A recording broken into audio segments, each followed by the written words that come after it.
Troppo poco. Troppo poco. Troppo poco. Troppo poco.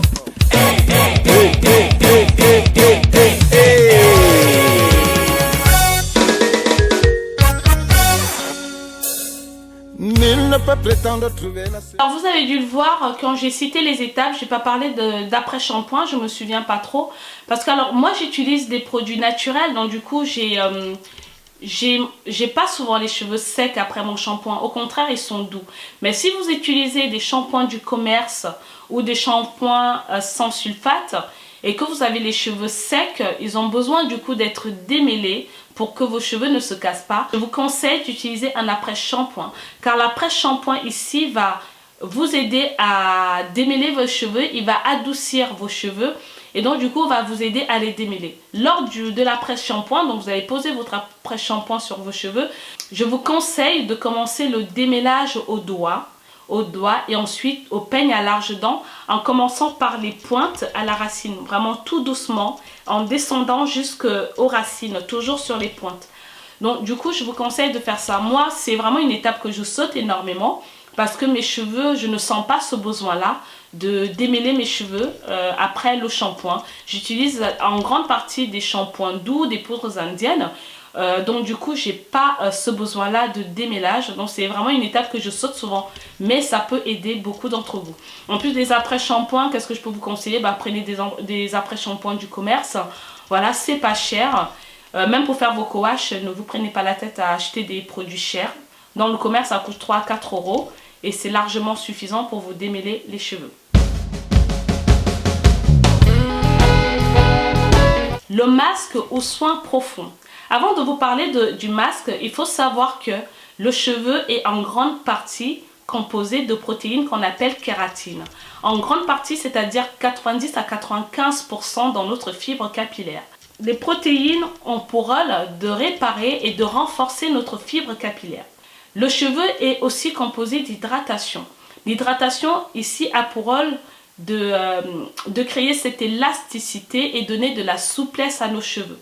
Un cheveu bien hydraté, quand on le tire, vous prenez votre cheveu, vous le tirez, quand vous le lâchez, il revient. En fait, ça fait comme un ressort.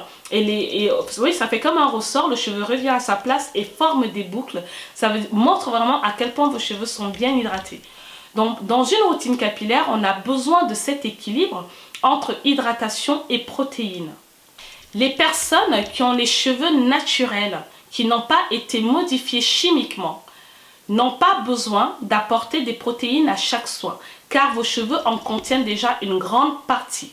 Mais par contre, si vous faites que des soins hydratants, au bout d'un moment, il y aura plus cet équilibre entre hydratation et protéines. Dans ce cas-là, de temps en temps, il est nécessaire d'apporter des soins protéinés à vos cheveux. Je prends mon exemple, là cet été, j'ai nettoyé mes cheveux une fois par semaine. Ce que j'ai fait, il y a 4 semaines dans le mois, les 3 premières semaines, j'ai fait des masques hydratants et la dernière semaine, j'ai fait un masque protéiné. Donc moi, ce que je vous conseille, c'est d'utiliser, pour des personnes qui ont les cheveux sains, on va dire, des cheveux naturels qui n'ont pas été modifiés par des produits chimiques ou des sources de chaleur, c'est d'utiliser des protéines une fois par mois. Ceci dit, si vous apportez que de l'hydratation à chaque soin, vous allez déséquilibrer cette balance entre protéines et hydratation. Il faut vraiment un équilibre. Moi, ce que je fais, j'utilise le Two Step de la marque Afogi. C'est un soin protéiné que je dois faire tous les 6 semaines. Ce sont les consignes de la marque, car ce sont des protéines lourdes, donc il ne faut pas en faire tout le temps. Moi, tous les 6 semaines, je fais ma cure de protéines et je suis tranquille pour les 6 semaines à venir. Après, il y a aussi un autre produit que j'aimais bien lors de mon retour au naturel, c'est le Air Mayonnaise. Ce produit, c'est un masque que vous pouvez faire une fois par mois. Donc, vous apportez ces protéines-là. C'est vraiment un soin à faire une fois par mois pour les personnes qui ont les cheveux naturels. Ce sont aussi des protéines lourdes, donc à ne pas utiliser à tous les soins. Alors, maintenant pour les personnes qui ont les cheveux défrisés, les cheveux colorés, qui lissent tout le temps leurs cheveux, qui utilisent tout le temps le sèche-cheveux, le sèche-cheveux, vous aurez besoin d'utiliser des protéines plus souvent parce que du coup tous ces produits viennent modifier votre fibre capillaire, viennent le fragiliser et les protéines ici vont venir réparer cette fibre capillaire et donc du coup limiter la casse de vos cheveux, vous en aurez besoin. Pour ces personnes-là, je conseillerais d'alterner soins hydratants et soins protéinés une fois sur deux. Protéinés. Apprenez à écouter vos cheveux. Alors, vos cheveux sont trop mous, trop faibles, très élastiques, vous aurez besoin de masques protéinés. Vous avez des cheveux cassants, fragiles et rigides, emmêlés, secs, vous aurez besoin de masques hydratants. Le masque étant terminé, moi en général je le laisse poser 1 heure minimum sous un cellophane casque chauffant, je laisse reposer 1 heure, je le rince, ensuite je passe à l'hydratation.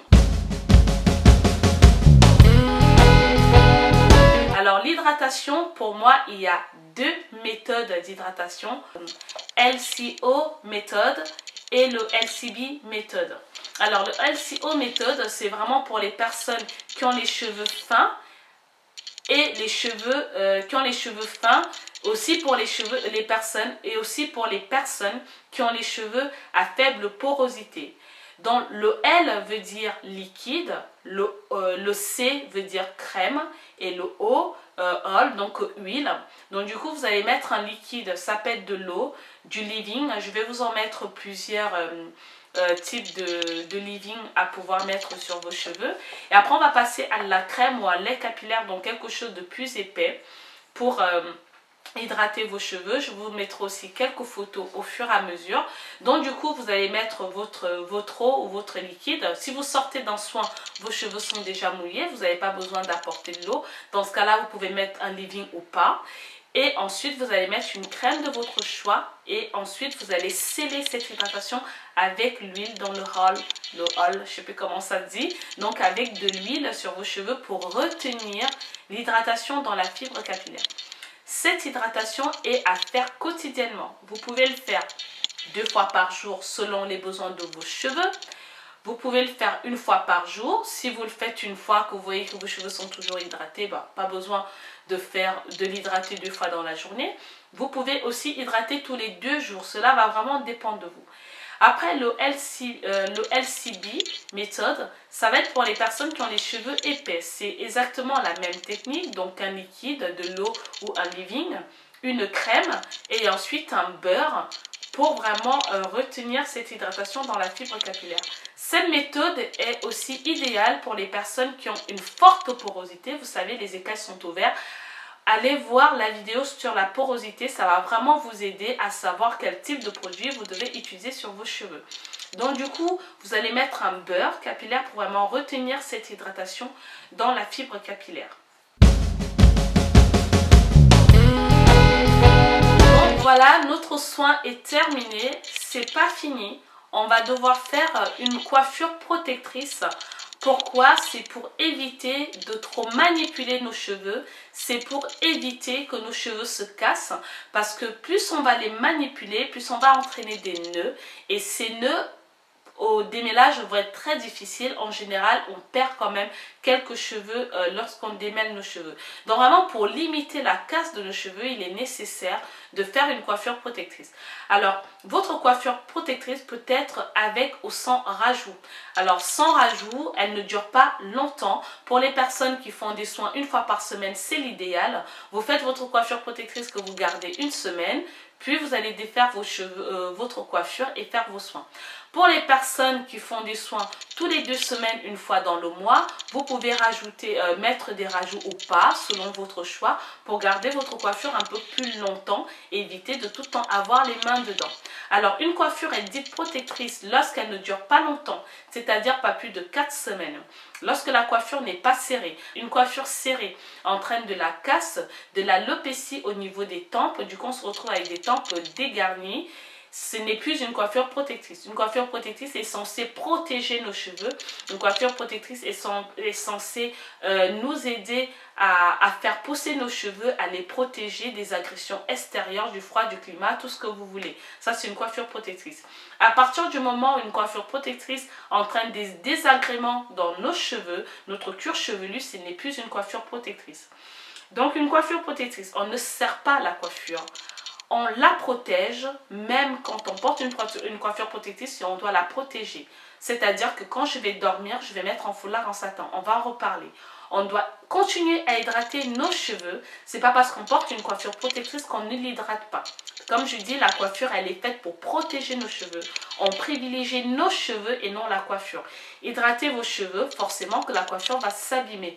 Mais c'est nos cheveux qu'on protège et non la coiffure protectrice. Une coiffure protectrice ne doit pas durer plus de 4 semaines parce qu'au-delà, le cuir chevelu est étouffé, ce qui va entraîner la casse de nos cheveux. Le cheveu du coup va pas pousser normalement vu que le cuir chevelu sera étouffé, les pores seront bouchés et du coup le cheveu ne va pas pouvoir pousser et respirer. Donc il ne faut pas garder une coiffure protectrice trop longtemps, sauf si vous prenez quelques préventions, c'est-à-dire qu'en portant une coiffure protectrice, on peut assainir notre cuir chevelu avec du vinaigre de cidre. Donc du coup, dans ce cas-là, on dégage les pores, on dégage le cuir chevelu pour vraiment le dégager et laisser nos cheveux pousser normalement. Voilà donc les étapes d'une routine capillaire. Donc je reprends. Vous avez le pré-poux. Donc le pré-poux va nourrir le cheveu pour le préparer au shampoing. Donc il va agir en prévention pour que le shampoing ne laisse pas nuage de coton en cheveux de paille.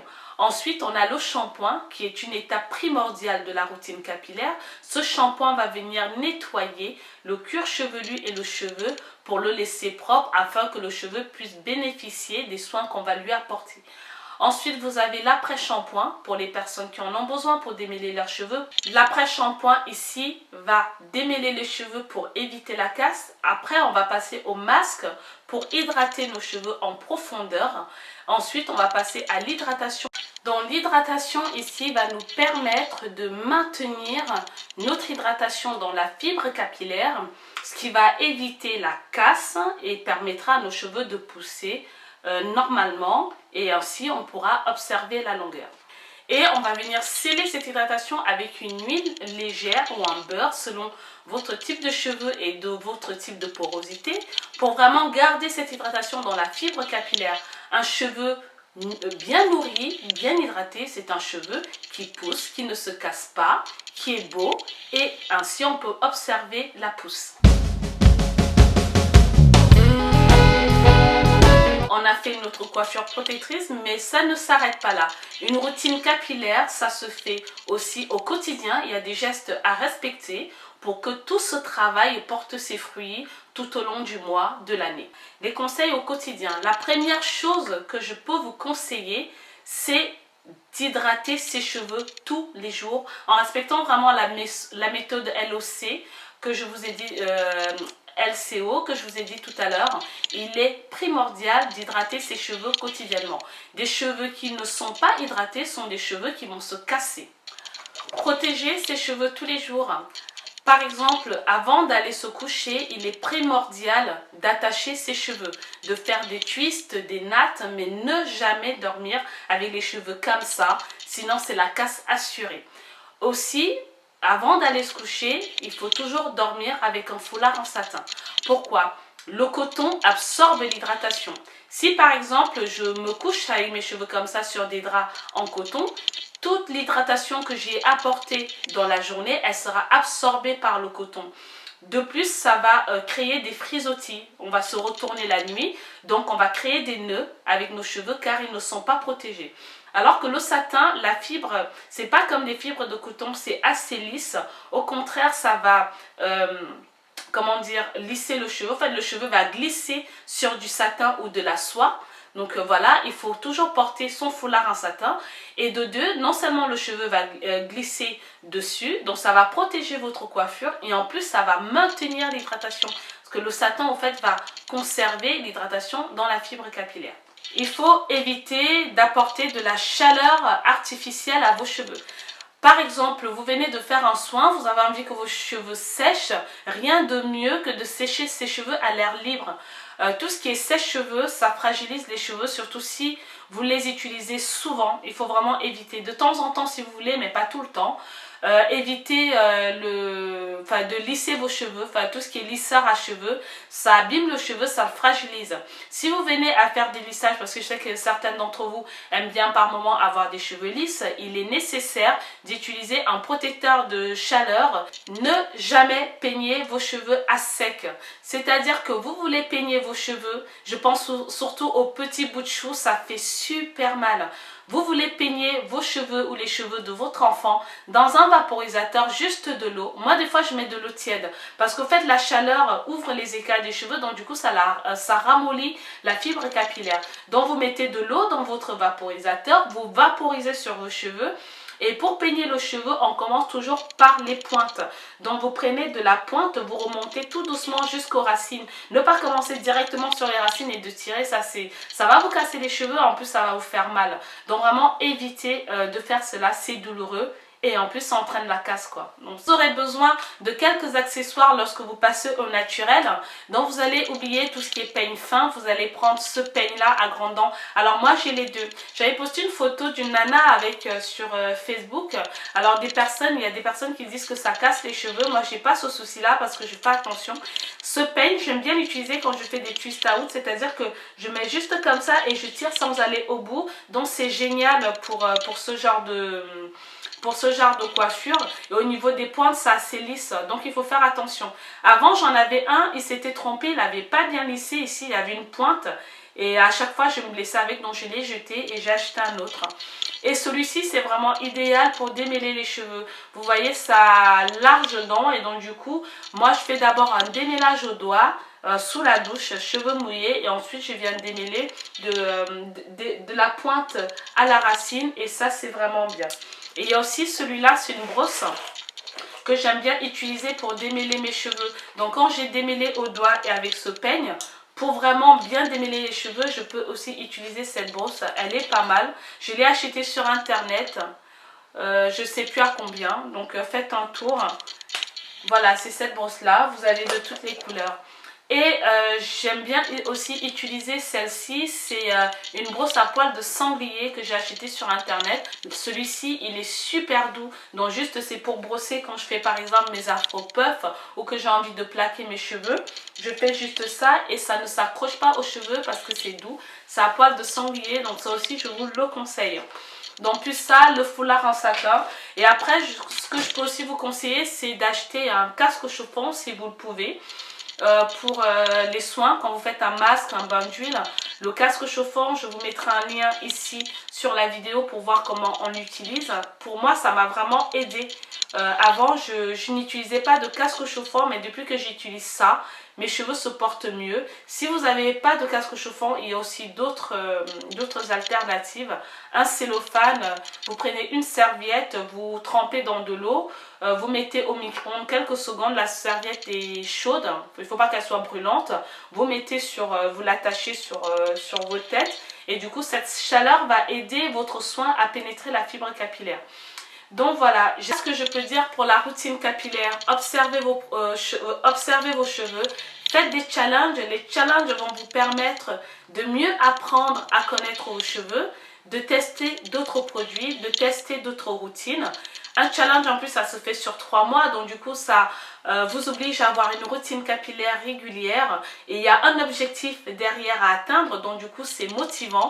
Ça va vraiment vous aider à avoir une routine et observer la longueur et voir si tel et tel produit vous convient ou pas.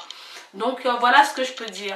Écoutez, j'espère que cette vidéo vous aura plu. Je suis vraiment désolée, elle est très longue. Pour moi, il était vraiment nécessaire que je détaille étape par étape la routine capillaire. J'ai peut-être oublié des choses. Si c'est le cas, complétez-la. Partagez avec nous votre routine capillaire à vous. Comment vous faites, quelles sont les étapes de votre routine capillaire. Donc voilà, complétez-la, aidez-nous, partagez votre routine capillaire avec nous et puis voilà, échangeons, c'est le but de cette chaîne. Donc voilà, j'espère vraiment que cette vidéo vous aura aidé. J'espère qu'elle vous aura plu. Si c'est le cas, n'hésitez pas à me mettre un petit j'aime comme vous savez le faire. Et si vous avez aimé ma chaîne, n'hésitez pas à vous abonner et surtout n'hésitez pas à partager cette vidéo, elle pourra peut-être aider d'autres personnes. Je vous remercie d'avoir regardé cette vidéo et je vous dis à la prochaine pour de nouvelles aventures.